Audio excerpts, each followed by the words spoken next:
sommaire de ce 3e numéro, nous allons commencer par un reportage de Béné sur le Vieux-Dijon, suivi d'une interview faite par Renaud et Steph sur la gare des Couronnes, suivi d'une interview toujours de Renaud et Steph sur une troupe du 13e qui représente également le 16e siècle. Elle nous vient tout droit du Gard et elle se nomme la Coterie du Renard. Chers amis, bonjour. Eh bien voilà, vous êtes sur le JT Med du mois de mars qui va être diffusé au mois d'avril parce qu'évidemment il y avait au mois de mars une actualité qui était très chargée et nous avons voulu attendre les annonces du président de la République avant de vous parler, de vous présenter ce JT qui va être quasiment exclusivement consacré à l'actualité de notre monde médiéval bien sûr, mais surtout à l'actualité Covid de notre monde médiéval avec ses répercussions sur nos différentes animations tout au long de l'année. Alors, dans ce nouveau JT, eh bien, nous vous présentons le petit dernier, le petit nouveau. Bonjour à tous et à toutes. Je t'ai pas dit de parler. Nous vous présentons donc le petit nouveau, qui est très bavard. Il s'appelle Thierry Decupel. Il est assureur. Il est spécialisé dans l'assurance vie. C'est pour ça qu'on l'a pris pour la période Covid. Et c'est quelqu'un également qui a été extrêmement actif dans le monde médiéval du Grand Sud, entre autres pour préparer la marche historique d'Avignon, mais également la marche historique de Carcassonne. Nous allons lui laisser la parole pendant quelques secondes, soit bref, soit intéressant, s'il te plaît. Thierry Decupel. Bonjour à toutes et à tous les amis, je crois que vous me connaissez tous au travers principalement de mes photos. Ça fait plus de 23 ans que je suis les compagnies du Grand Sud en tant que passionné, bénévole, je le précise, et très actif. Donc effectivement, je vous ai tous rencontrés plus ou moins à travers des médiévales. Je fais de la reconstitution historique en indépendant, j'ai fait partie de plusieurs compagnies et je fais principalement 70% de médiévales et 30% de romains.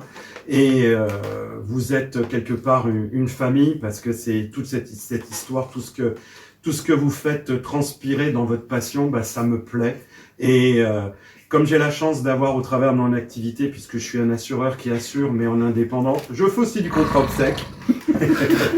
Ça peut aider dans cette période. J'ai du temps libre et donc je la mets à disposition pour mes passions. Et justement, quand on m'a demandé d'aider pour la marche historique, c'est avec grand plaisir que je me suis investi. Et puis, je vous lâcherai pas parce que si je On n'avait pas dit bref à la base. Si je peux aider, je le ferai avec grand plaisir. Et au plaisir. Eh bien, merci Thierry. Merci. Nous commençons donc ce journal par un miracle de la science. La conservation au formol. La preuve en est. Joyeux anniversaire Patrick. Merci. Et je remercie Val Pelletier avec son homme. Alors attendez, je regarde parce qu'elle a encore changé. C'est Jeff, c'est un nouveau. Et donc, je vous remercie de tout mon cœur pour cette magnifique rose. C'est pas ce nouveau mec? Non, il vieillit, il a du mal un petit Jeff. peu. Ça Il fait a... des années, Jeff. Puis c'est plus son mec, en fait, c'est compliqué. Bisous Val. Oui, bisous, merci. C'est compliqué, le cerveau n'est pas dans le formol. C'est comme dans Facebook. Et oui, quand ils mettent célibataire, marié, oui, c'est compliqué. C'est ça, oui. Voilà. C'est compliqué. Je t'embrasse. Nous poursuivons avec le reportage de Bénédicte Servet qui nous présente le Vieux-Dijon à l'époque médiévale. Bonjour tout le monde, et bien aujourd'hui je vous emmène vous balader dans Dijon. A tout de suite. Allez c'est parti, je vous emmène dans le centre historique de Dijon, la cité aux 100 clochers, capitale des ducs de Bourgogne, avec ses maisons à colombages, ses toits vernissés, ses échauguettes, son jacquemart, en haut de la cathédrale, qui a été inscrite d'ailleurs au patrimoine mondial de l'UNESCO. Elle date du XIIIe siècle. Son palais des ducs, sa place d'armes. Bon allez, je vous fais grâce à des rappels historiques. Bon, je vous présente quand même néanmoins Philippe. Bon, c'est pas notre Fifi national, quoique en cherchant bien. Bon, bref. Non, c'est Philippe le Bon. Il est caché dans le jardin, juste derrière le palais. Les corbeaux que vous entendez, c'est pour Quentin-Qui. Il saura pourquoi. Bon, je voulais vous montrer quelque chose. Vous la connaissez? Non, pas celle-ci. La chouette, le porte-bonheur des Dijonnais. Une petite sculpture sur la façade nord de la cathédrale qui daterait du XVe siècle. Beaucoup de théories circulent sur cette chouette ou hibou, animal symbole des ducs de Bourgogne, mais ce que tout le monde retient, c'est que c'est le porte-bonheur à caresser de la main gauche avec la main droite sur le cœur. Mais attention à la salamandre qui guette juste à côté. Elle n'attend qu'une seule chose, avaler votre vœu. Avouez que ça serait quand même dommage de venir jusque-là pour rien. Voilà, ma petite visite de Dijon est terminée, mais je reviendrai avec beaucoup de choses à vous faire découvrir. Je vous dis à tout bientôt. Et maintenant, nous vous présentons l'interview de Didier Dadeta, le président de la troupe de la Garde des Couronnes. Et bonjour, une nouvelle interview avec Didier Dadeta sur la Peine-sur-Yvonne. Et voilà, il va nous parler de sa passion médiévale. La Garde des Couronnes, c'est une association que j'ai créée en l'an 2000, en janvier 2000, elle a 21 ans cette année. En fait, au départ, c'était faire la reconstitution historique, mais sans savoir vraiment ce que c'est que la reconstitution historique. Et en 21 ans, j'ai beaucoup appris. Et on a eu l'occasion de changer 4 ou 5 fois de projet, avec autant de mobilisation chaque fois, pour arriver à un résultat qui me semble approcher de l'objectif final, à savoir faire quelque chose qui soit cohérent, crédible. Ce qui m'enthousiasme, moi, c'est la recherche et puis faire voir ce qu'on a retrouvé et le mettre en situation, le faire vivre. Et voilà où on en est aujourd'hui, quoi. Alors la période qui était choisie, elle était très vaste. Elle partait de 1337, date de la déclaration de guerre de la guerre de 100 ans, jusqu'en 1380. D'accord. Donc on a resserré vraiment sur 1385-1405. D'accord. Ça serait vraiment notre période actuelle. Voilà, votre période actuelle avec vraiment l'armurerie, comme tu dis, et les tenues civiles aussi. Exactement, non seulement l'armurerie, mais également la manière de monter le camp, le mobilier dans les tentes, la manière d'aborder les arts de la table, la vesture, la manière de se battre aussi, la manière de vivre le tournoi, l'emprise d'armes, pour être plus précis, l'armurerie générale, la manière d'utiliser les écus. C'est tout ça qu'on a resserré pour être beaucoup plus cohérent. Donc il faut s'accrocher quoi qu'il arrive. Il ne faut pas baisser les bras. Voilà, faut pas baisser Et les puis bras. surtout, il faut travailler par thématique. Et chaque fois qu'on aborde une thématique, se donner un objectif qui soit atteignable. D'accord. Parce que sinon, on se perd. Il y a tellement Oui, il y a de trop de choses, choses. tellement de choses à faire, tellement de choses à aborder, que finalement, on peut se noyer. Vous, ce que je comprends, c'est que vous mettez des projets, vous mettez des objectifs avec des projets vraiment concrets, Exactement, chaque fois. chaque fois. Chaque fois. Et là, d'après ce que j'ai vu sur les photos que vous avez publiées, c'est un nouveau projet pour l'année qui vient, ou pour dans 2 ans, ou pour dans 3 ans. Alors c'était un projet pour l'année qui vient de s'écouler, mais comme nous sommes en pleine crise sanitaire, on n'a pas pu le mettre en œuvre. Excusez-moi, l'emprise d'armes, donc qui représente un tournoi scénarisé comme ça se faisait, comme ça commençait à se faire au tout début du XVe siècle sur la thématique des chevaliers de la table ronde, avec la constitution de tout le matériel qui va avec, en armurerie, avec les écus aux armes des chevaliers de la table ronde, plus les cotes d'armes qui correspondent. Tout ça, ça a fait encore beaucoup de recherches, et c'est vrai que ça a été un objectif très précis. Voilà. D'accord. Et du coup, j'ai une question. Tu ne nous as pas du tout parlé de ton personnage, puisque Thierry Dadeta, c'est ton vrai nom. Oui. Mais tu as un personnage que tu incarnes Oui. au sein de la Garde des Couronnes. Alors, pour faire un ensemble cohérent et faire de la reconstitution historique et ne pas être dans la généralité, il nous a semblé important de nous focaliser sur quelque chose. Et le personnage que nous avons choisi, c'est Ferry Ier de Lorraine, comte de Vaudémont, qui était frère du duc de Lorraine, et qui, bien qu'étant frontalier et allié à Bourgogne à cette époque-là, a fait le choix de se battre pour la France. Peut-être un détail, ou non pas un détail, mais apparemment tu tapes tes armures, je sais pas comment on dit. Oui, je suis aussi batteur d'armure. Voilà, batteur d'armure. Et tu peux nous parler? Eh ben, écoute, je suis pas professionnel, je ne suis pas batteur d'armure, je ne rivaliserai jamais avec les vrais armuriers. Tu travailles pour ta troupe en fait. Voilà, moi je ne travaille que pour ma troupe, je suis quelqu'un d'assez humble, je ne soude pas mes pièces, tout est formé et je forme tout à froid. D'accord. Je travaille dans des épaisseurs de tôle noire qui oscillent entre 1,25 d'épaisseur en millimètres et jusqu'à 1,5 d'épaisseur. Alors les pièces qui se font 1,5 mm d'épaisseur, ce sont surtout les pièces qui vont recouvrir les épaules, les spalières, les cubitières, les genouillères et la pointe des soleries. Écoute, en projet pour cette année, je pense que c'est un peu compliqué. Est-ce que vous avez quand même des dates où on pourra vous retrouver éventuellement? Alors nous avons comme projet de nous retrouver sur la fête d'Aspres-sur-Buèche. Après, on a la fête de Tifoge en fin d'année, où j'ai vraiment hâte d'y être. On a pu y être l'année passée. Il y a un niveau qui est très élevé, mais avec un niveau d'immersion qui est en regard. Et nous, ce qui nous plaît à la Guerre des Couronnes, c'est le côté immersif. Le combat, c'est vraiment la cerise sur le gâteau. Nous, ce qui nous plaît, nous, c'est investir des personnages, créer un univers et faire ressusciter quelque chose qui a irrémédiablement disparu. Et se comporter comme un vrai noble d'autrefois. Ça, c'est plus compliqué. Mais on y travaille. Voilà, c'est l'objectif à atteindre. Oui, tout à fait. Ouais. Ça, c'est un des grands objectifs, c'est-à-dire incarner de manière crédible des nobles de cette époque-là. Et là encore, il va falloir qu'on déterre, qu'on dépoussière des écrits pour vraiment arriver à faire la synthèse du comportement noble de cette époque-là, non seulement dans la manière d'interagir entre nobles, mais en plus avec les autres, au niveau comportemental, mais au niveau des vêtements aussi, et puis ce que l'on peut dire et comment on se comporte de manière verbale, comment on dit les choses. Bon. Voilà, c'était le journal du Med. À bientôt.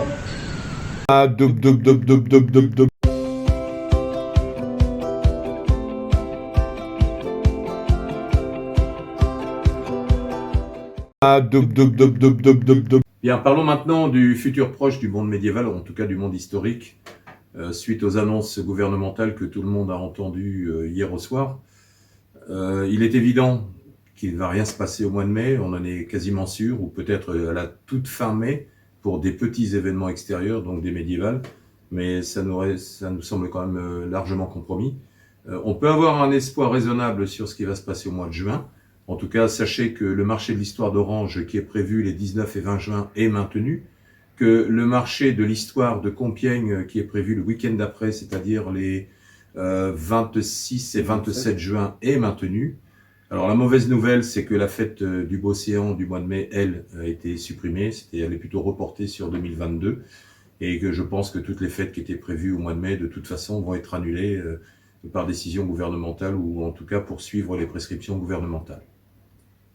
L'actualité du mois de mars a été marquée par une forte mobilisation suite à des actions menées sur une page Facebook qui s'appelle les médiévalistes résistants, dont Thierry Décupert, ici présent, va nous parler. Il y a 6 semaines, à l'initiative de 2 passionnés, Clara et Olive, s'est créée une page Facebook qui s'appelle les médiévalistes résistants. Elles sont parties de 2 pour arriver à 2500 membres en quelques semaines. En fait, cette initiative a permis de créer des groupes régionaux qui sont donc Provence historique, Aquitaine historique, Occitanie historique, Bretagne unifiée historique, et même le Royaume de Belgique nous a rejoints. Ce qui a permis de mener pour chacune des régions des actions sur le terrain, telles que la marche historique de Carcassonne, qui a eu lieu le samedi 20 mars, organisée par Occitanie historique, et la grande marche historique d'Avignon, le samedi 27 mars, organisée par Provence historique. Nous vous remercions vraiment tous pour toute la mobilisation, pour toute l'envie, la passion que vous y avez mis, et surtout la joie de nous retrouver tous et toutes ensemble. Merci infiniment à vous toutes et tous. Donc c'était un beau samedi 20 mars à Carcassonne, par un froid glacial, que 130 passionnés d'histoire, des intermittents du spectacle, des artisans, des reconstitueurs, se sont rassemblés sous la houlette de notre ami Roland Maillot pour défiler dans la vieille cité de Carcassonne ainsi que dans la ville, tout en respectant le port du masque, les distances sociales et le gel hydroalcoolique que nous avions tous dans notre besace. Roland Maillot était secondé par notre ami Bruno Dupont, plus connu sous le nom de Tapaillot, qui nous a mis vraiment une belle ambiance tout le long du parcours de par ses facéties. Et on a été accompagnés par nos 2 musiciennes, Clara et Olive, qui ont vraiment mis de l'ambiance et qui ont cadencé notre marche.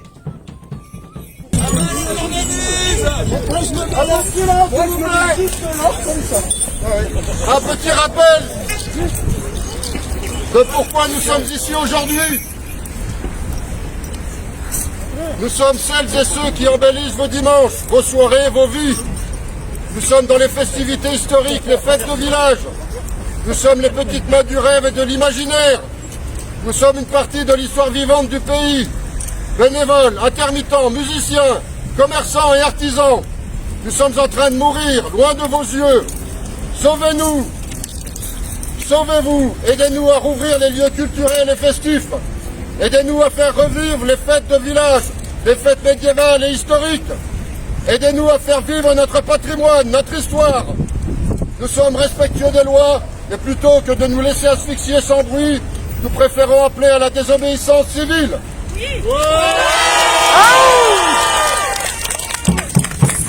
Et n'oubliez pas mon anniversaire le 33.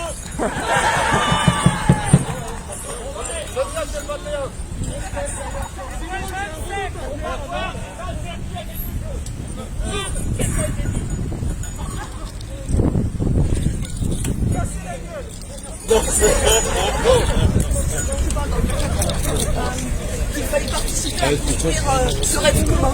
Bravo! Bravo!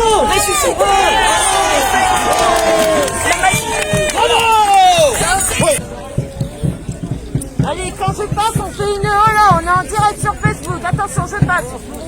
On fait une hola, hola, hola, hola, voilà. Vous êtes magnifiques. Donc voilà, la manifestation vient de se terminer. Tout s'est passé sans encombre. On remercie la police municipale et la mairie qui nous ont permis de pouvoir faire cet événement. Beaucoup de bonne humeur, beaucoup de bonne ambiance. On en a gros, hein. On aimerait bien le retour de nos fêtes médiévales. Après, bon, on comprend que le virus, il n'est pas encore parti, mais on avait besoin de se faire entendre. Et surtout que vous, public, vous ne nous oubliez pas. Et que vous, intermittents, artisans, qui dépendent que de l'événementiel, que vous sachiez qu'on est tous solidaires, on est tous les uns à côté des autres, on se serre la main. Et malgré toutes les dissensions, les tensions dans nos familles, il faut savoir qu'on reste une grande famille et qu'on s'aime. Merci, à vous les studios.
On vaincra.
je vais vous dire ce qui se passe. Je vous l'ai déjà écrit sur notre groupe. Quand on vous dit les organisateurs de fêtes médiévales ne sont pas indispensables, vous pouvez mourir, eh bien tombez les organisateurs. Quand on vous dit les musiciens ne sont pas indispensables, vous pouvez mourir les musiciens, eh bien tombez les musiciens. Quand on vous dit les médiévistes, les bénévoles, quelle que soit leur période, ne sont pas indispensables, eh bien tombez, mourrez les médiévistes.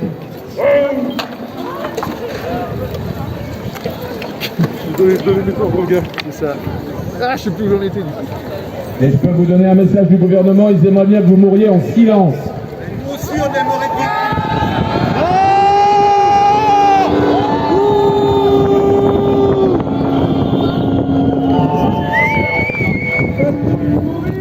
Les petits commerçants, les artisans, vous non plus, vous n'êtes pas indispensables. Vous pouvez mourir, vous pouvez tomber, vous pouvez tous tomber et disparaître.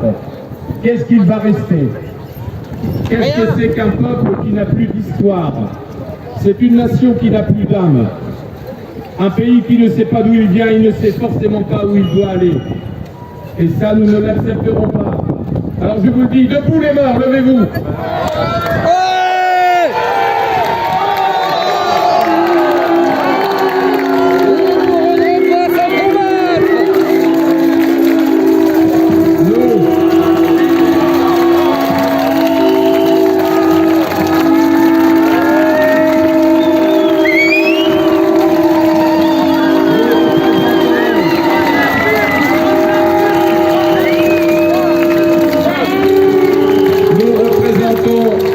Une partie de la culture de ce pays, nous représentons l'histoire vivante. Et nous disons au gouvernement que reculer sans cesse l'ouverture des festivités n'est plus acceptable. Si le gouvernement ne prend pas enfin des décisions sensées, intelligentes et humaines d'ici l'été, c'est-à-dire d'ici le mois de juin ou juillet, nous les prendrons pour lui et nous appellerons à la désobéissance civile.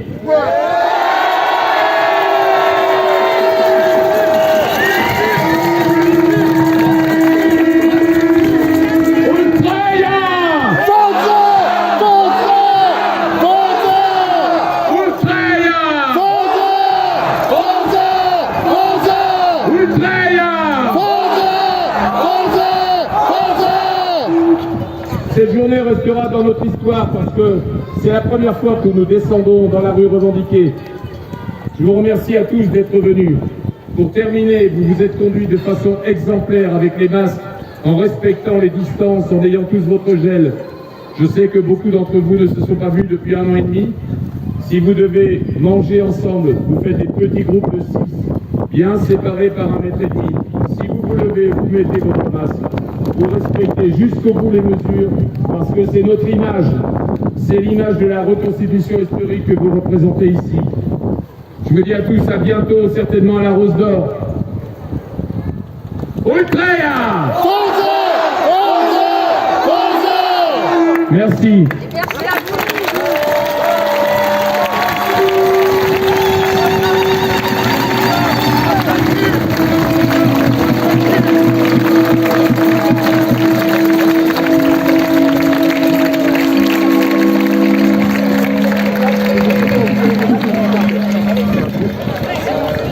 Et pour terminer la présentation de nos troupes médiévales, place maintenant à l'interview des dirigeants de la Coterie du Renard.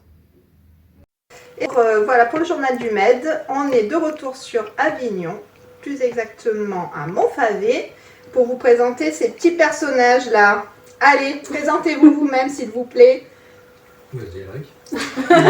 Ah, je vois que mon président est très soucieux. Il prononce ses couilles. Bon, alors moi, c'est Olivier, alias Alric. Donc, je suis le trésorier de l'association La Flèche depuis quelques années déjà. Et comme métier, je suis faussaire, donc je inonde le marché de fausses monnaies pour remplir les caisses de la banque. Ah, c'est normal. Bon, je te renvoie la balle, monsieur.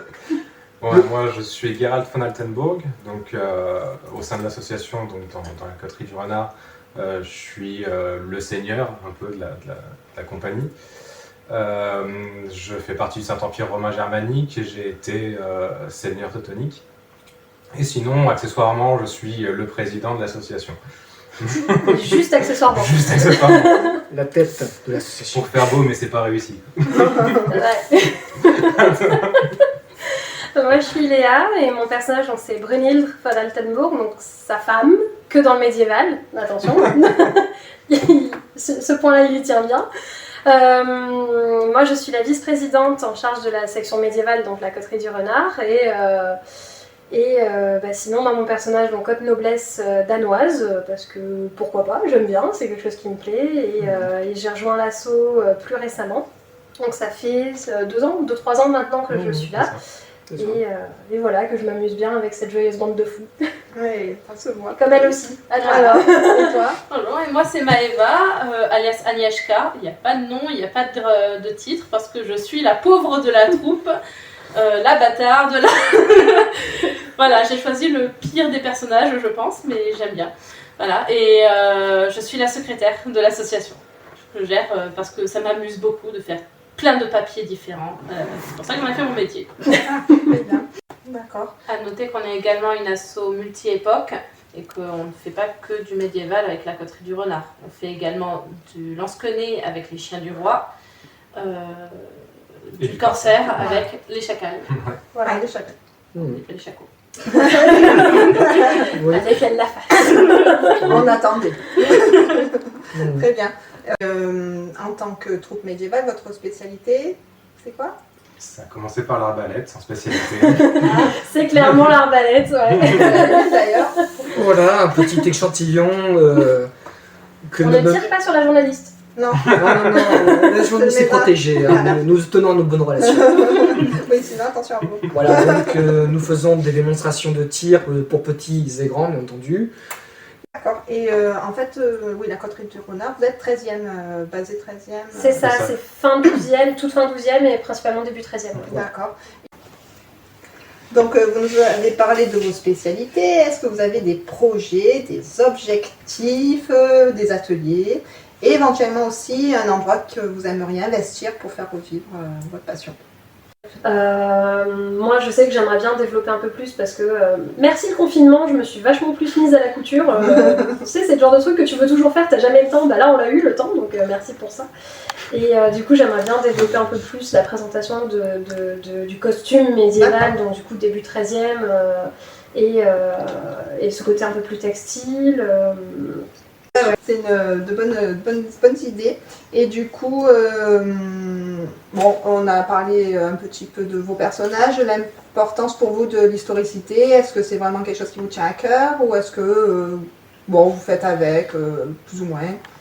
Bon, on n'est pas tous historiens ou même ne serait-ce que la fibre de recherche historique, mais oui, il y a quand même une certaine importance ou à minima, en tout cas, faire une évocation qui reste, qui tient debout.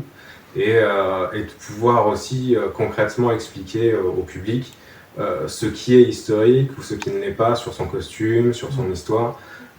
Voilà, savoir faire la part des choses et pas débarquer avec tout et n'importe quoi et lui dire bah oui, ça c'est exactement ça c'est médiéval. Non, c'est pas intéressant, surtout quand on est face à un public. Le public il est curieux, il veut apprendre. C'est peut-être son premier pas dans l'intérêt historique. Donc si on commence à lui mettre des fausses idées dans la tête, c'est pas une bonne chose. Après, le faire rêver, c'est bien, on est là pour ça. Donc pourquoi pas évoquer et pas non plus faire... Voilà. On n'est pas dans l'archéologie expérimentale, mais voilà. Mais avoir quand même cette démarche d'expliquer. Voilà, tout à fait. Ça dépend des périodes. En médiéval, on essaye quand même d'être on essaye, après on n'a pas tous le même profil. Moi par exemple, à la base je suis vraiment une maître fan. On va dire que voilà...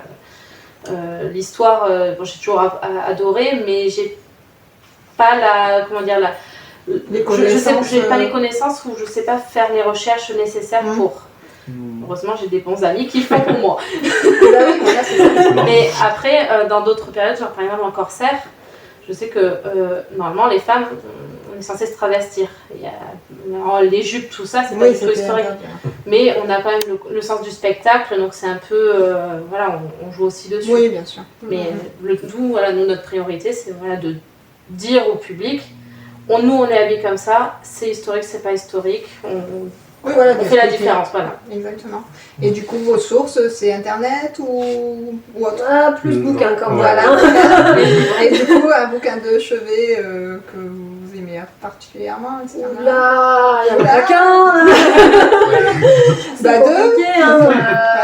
Non, Il y avait bah, quoi Moi j'en ai pas trop, mais je sais que c'est plus toi qui... Ouais, c'est moi qui je suis un peu le rat de bibliothèque de service. Là récemment, il y en a que j'aime beaucoup. Il y en a un qui s'appelle Woven into the Earth, donc c'est vraiment sur toutes les recherches qui ont été menées et les fouilles archéologiques au Groenland.